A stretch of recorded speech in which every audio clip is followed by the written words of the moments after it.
The Caboose Who Got Loose, written and illustrated by Bill Peet.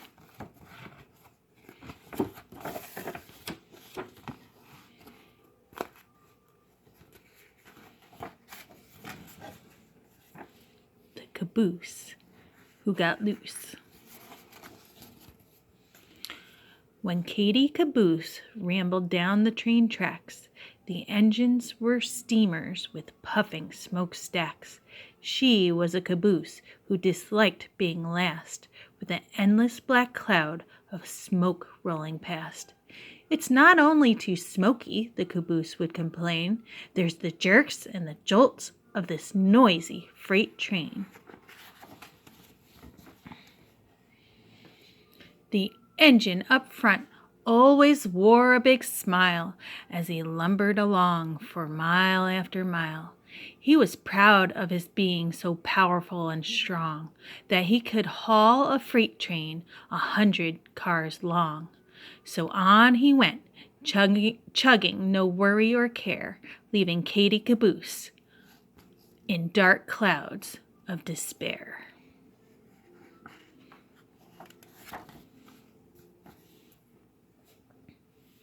Katie had little hope she would ever get loose, or ever be anything but a caboose.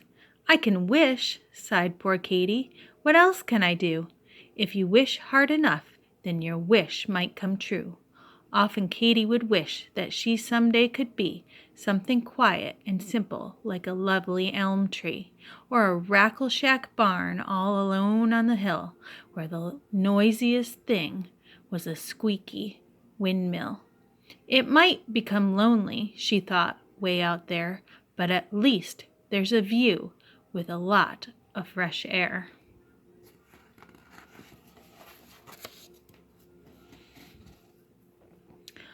Whenever she passed through a small country town, Katie wished she could stop and just settle down and be one of those houses who sat in a row on a tree-shaded street and have no place to go. "It's so restful," thought Katie, "where one can relax," as she hurried and scurried on down the train tracks.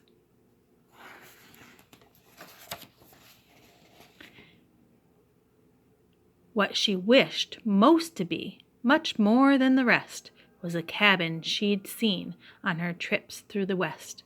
A little log shack, half covered with vines, perched on a slope in a forest of pines.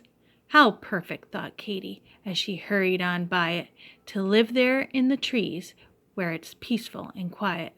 But all the caboose could look forward to was a deep rocky canyon the train traveled through.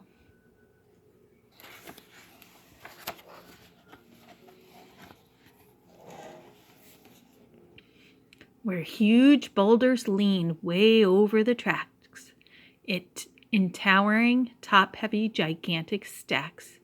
What is holding them up? Frightened Katie would wonder, as the earth-shaking train went rumbling right under. If one should come loose and fall down upon her, it would squash Katie flat, and then she'd be a goner.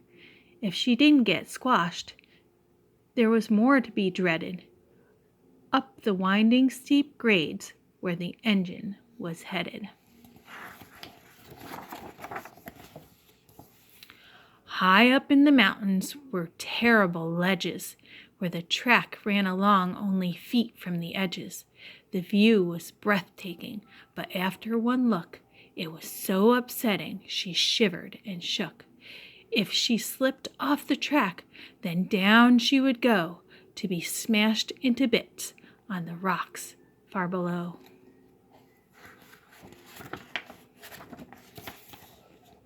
Then poor Katie received an even more of a fright from a smoke-blackened tunnel as dark as the night. As she crept through the tunnel with a horrible thought that far back in the darkness she'd suddenly be caught by a caboose-eating monsters who lurked all about. They would gobble her up before she got out.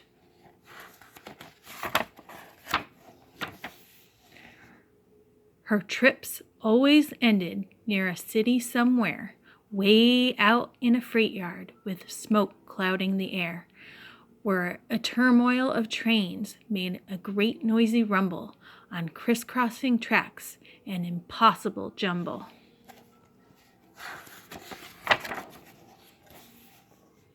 The train came to a stop, and the cars were unhitched. Then off to a sidetrack the caboose was soon switched, where Katy could sit and take in the fine scenery, with such lovely sights as a load of machinery. Coal cars and flat cars, lumber stacked on their backs, squealing carloads of pigs with snouts poking through cracks. They always left Katy in the midst of it all, while the engine received a complete overhaul. The huge engine at last had run down from the strain. From the 10,000 miles he had hauled the long train. Back in the roundhouse, men swarmed all about to check over and under him, inside and out, replacing old pistons and bolts that were missing, patching leaks in the boiler that made a loud hissing, cleaning rust from his piping that ran everywhere, checking steam valves and pumps in great need of repair. As Katy sat there through one long dreary night, staring up through the smoke at a red signal light, a small house appeared in the sky like a ghost, a shack of a switchman perched high on a post. "I'd like to be you," said the shack very sadly. "If I could trade places, I would very gladly. A caboose is what I've always wanted to be, for you have the best life from what I can see." Before Katy could think of some way to reply, all at once a long freight train came thundering by. The next thing she knew, she was jerked and then jolted, then hitched to the train with her coupler bolted. As the train left the freight yard, poor Katy looked back to catch a last glimpse of the sad little shack.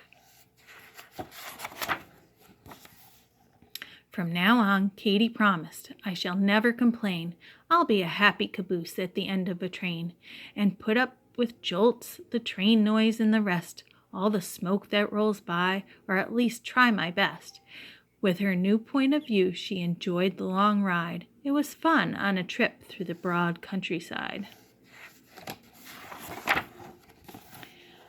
But when the train crept up a steep mountain grade, then poor Katy found she was still as afraid, and once more she began to shiver and shake at the thought of the frightening curves she must take. Her unsteady wheels could cause her to slip, which would suddenly put a quick end to the trip. It was a hot afternoon, so the going was rough, and the engine up front was in a puffing big huff. He groaned, "What a day to chug up such a grade on a bare mountainside without one bit of shade." When he came steaming over the very last hump, he lunged with a fury that made the cars jump, all the way back to Katy, who got such a jolt that it snapped off a rusty old coupling bolt.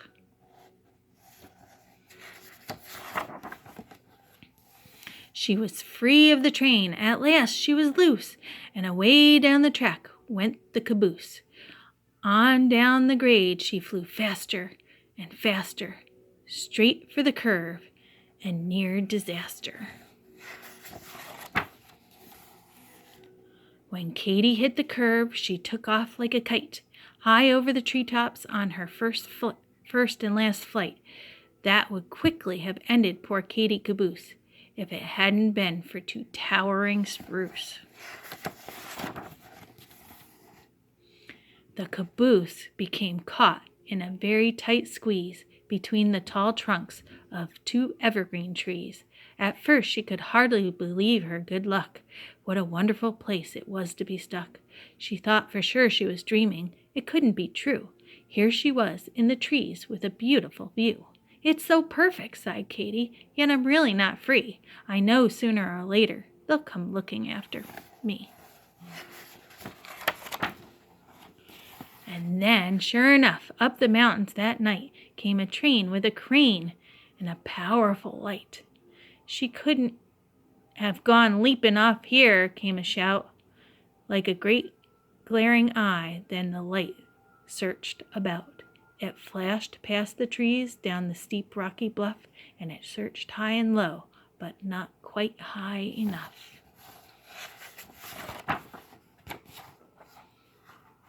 Or it would have soon spotted the missing caboose, but all they could find was a startled bull moose. "Let's all call it quits," growled the boss of the crew. "For all that I care, she's in Kalamazoo." Katy stayed in the treetops. No one ever found her, except for the squirrels and the birds all around her.